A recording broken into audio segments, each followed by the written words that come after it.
አሁን በዚህ አቧራ ቀረጻ ይቀረጻል? በጣም ከባድ ነበር። ሰላም ሰላም፣ ዛሬ ደግሞ ላካፍላችሁ የመጣሁት ሳይት ላይ በምናደርገው ቀረጻ የሚያጋጥሙንን ገጠመኞች ነው። ህይወት እንደምታዩት ለመቀረጽ ባልንበት ሰዓት ላይ ሊያሰሩን አልቻሉም። የመኪናው ጩኸት፣ የሰዎቹ ጩኸት ትንሽ ሲረብሸን ነበረ።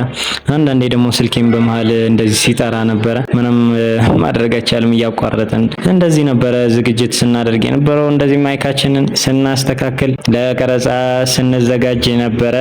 ወዲያውም እዩት፣ ጓደኛዬም አንድ ላይ ለመቀረጽ ስናደርግ የነበረው ዝግጅት ነው። እዩት እስኪ ጓደኛዬ ይህን ይመስላል። በጣም ዝግጅት አድርገን ሄደን ነበር። ነገር ግን በስርዓት ቀርጸን ለመመለስም አልቻልንም። የነበረው የግንባታ ፍጥነት፣ በቃ ለስራ የነበራቸው ዝግጁነት፣ ቆራጥነት በጣም ደስ ይል ነበረ። በጣም እየሰሩ ነበር። እኛን ግን አናስቀረጽም ብለውን ነበር። ለመቅረጽ አልቻልንም። በቃ ያው ሊገጨኝ ነበር ሁሉ ለትንሽ አመለጥኩኝ እኔ።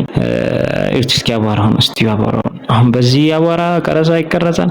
በጣም ከባድ ነበር። እኛ አምልጠን ወጣን። በቃ ቶሎ ወጥተናል። ያው መረጃውን አድርሰንላችኋል። አይከን ሪል ስቴት በከፍተኛ ፍጥነት ነው ግንባታውን እያካሄደ ያለው። ታዲያ ምን ይጠብቃሉ? ኧረ ቶሎ ግዙና ቤቶቹ ተመርጠው ሳያልቁባችሁ የነገ ቤታችሁን ዛሬ ገንቡ እንላለን። እንግዲህ ቻው ቻው።